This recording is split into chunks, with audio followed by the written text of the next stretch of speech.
Double Special Heroes banners have typically been every 2 months, and November was supposed to be an off month, so why do we have one now? Well, it turns out it's a part of some Black Friday events in Fae. Along with this Double Special Heroes banner, we have quests to get 5 first summon tickets for this banner specifically, and you can also get 100 Ephemery 11 Divine Codes.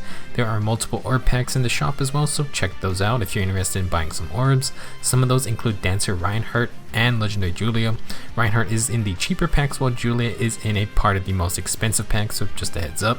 While this banner is also up, we have double XP and SP, and this is going to last till December 9th, so almost 2.5 weeks. Since everyone can get up to 6 free summons on this Double Special Heroes banner, you'll definitely want to know what you can get, because this is one stacked banner. Similar to the monthly Legendary Mythic banners, Double Special Heroes banners feature a starting 6% 5-star focus rate and a permanent 0% non-focus rate. That means any 5-star hero you summon is going to be one of these 8 units. Everyone here is a limited time seasonal unit, and besides Bridal Fjorm, all of them have been from this past year, so this is your second chance to summon them before having to wait for reruns next year. For returning 4-star focus units, we have Sylvain, and he will have a separate 3% rate at 4-star Rarity. We'll now briefly talk about each unit and showcase what juicy skills they have for skill inheriting. For red, we have young Caeda and dual Byleth and Rhea. Young Caeda is a sword flyer with lots of speed, and her feather sword is one of the most ridiculous weapons in the game. It is effective against swords, lances, axes, colorless, bows, and army units. Additionally, Caeda gets permanent advantage against each of those unit types, and she also has regular advantage 3 against everyone else. Her one-shot potential goes up with her unique B skill, Belief in Love, that inflicts -5 attack and defense on units that initiate or if they have full HP. She even has distant counter to destroy colorless archers, and joint horn attack boosts her damage even higher. Young Caeda is a very fun unit to use, and she can be strong in the player phase if you swap her B skill out to something like Desperation or Dive Bomb.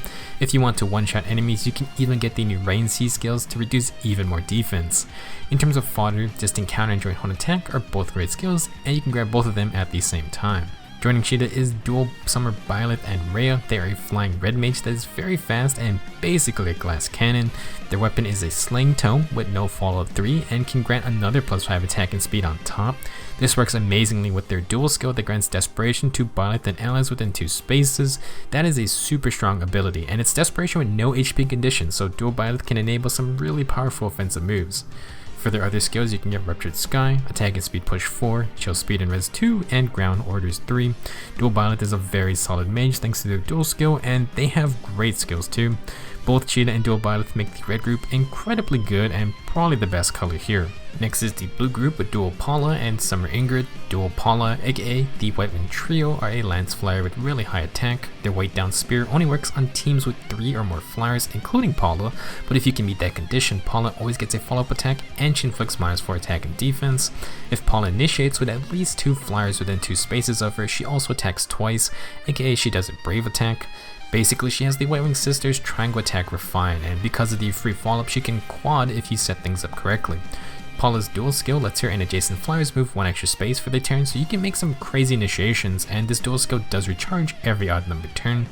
To help with attacking, Palla has Mirror Impact and Chill Attack and Speed 2.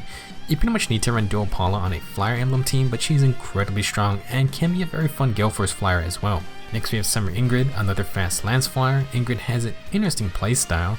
Her start point lance grants +5 to all stats and heals 10 HP after a fight, but only for Ingrid's first combat in player phase or enemy phase. Basically, she wants to fight once per phase, but with those 10 HP heals, Ingrid can sustain quite a bit of damage. To complement this, she comes with Sturdy Impact for that 10 extra defense, and then she has Guard Bearing for 50% damage reduction once per enemy phase. With this build and start point lance, Ingrid gets a lot of extra bulk, and is certainly an interesting playstyle compared to the usual lance flyer hyper offensive builds. She will also come with Odd Speed Wave as her C skill. In terms of skill inheritance, you can get Sturdy Blow 2 very easily from Athena, so I recommend you inherit that first, because then you can pass on Sturdy Impact and Guard Bearing, or Sturdy Impact and Odd Speed Wave. Blue is pretty good for summoning with 2 neat lance flyers, and it's a chance to get a hold of Guard Bearing or some impact skills.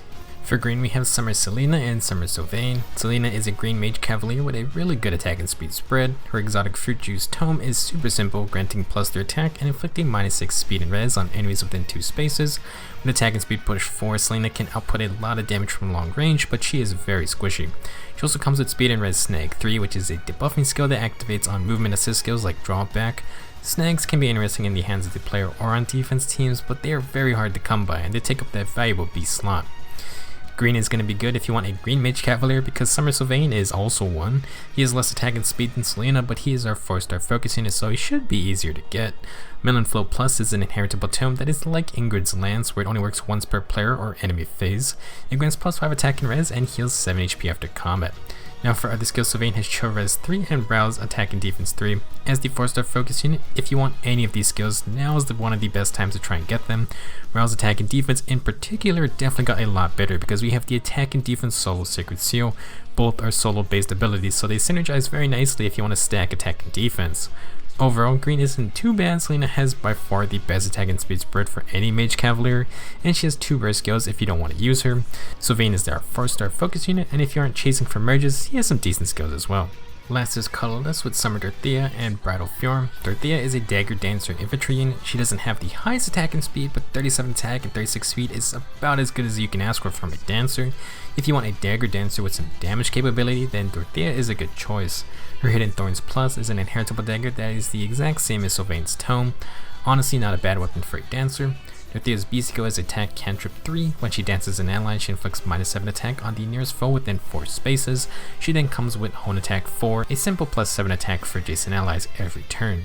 Do note that if you unequip Dance, Dorothea basically just becomes another regular dagger unit who can use reposition or anything. She is min-max enough that you can just use her offensively with a broadly fan dagger if you really want. Last on the list is Bridal Fjorm, who is from year 3. Fjorm stands out as a flying healer with decent attack and speed stats, and she's one of the few healers with a unique staff. Her staff inflicts isolation if Fjorm has more than 3 HP than her foes in cardinal directions, and this makes her a unique unit for something like Aether Raids, where you find dancers or healers or rally bots everywhere. Her staff also comes with Wrathful Staff, so it combos with Dazzling Staff, and Fjorm also has Ground Orders 3, which is a very annoying mobility skill that lets adjacent non-flyers move next to allies within 2 spaces. Isolation is one of the rarest status effects in the game, so Bridal Fjorm is definitely a valuable unit if you want to stop assist skills. Colorless isn't too bad if you want to add some really unique unit types to your team. Normally, Double Special Heroes banners are fantastic bait banners, but this one is especially good because it's for Black Friday, and there's so many crazy banners coming up. We already have the Foil Skill banner, which is incredibly stacked, and we're getting a banner with Spurn or Repel units, which is another stacked group. Following that will be the Mythic banner for this month. We then have a New Heroes banner, which may possibly be for Book 5, but I'm not even sure if we're done with Book 4 yet. Normally, Double Special Heroes banners do not last till the next New Heroes banner is revealed, but this one lasts so long that you can wait to see who's coming next before you spend orbs. Just keep in mind that after December's New Heroes come, we are going to have the Christmas banner and then New Year's immediately after that. I don't know if December will hold another Double Special Heroes banner to stay consistent with the every other month pattern we had before, but that is another possibility. This may as well be fishing season because there are bait banners everywhere. Good luck if you're summoning now or later, and I'll see you guys in the next video.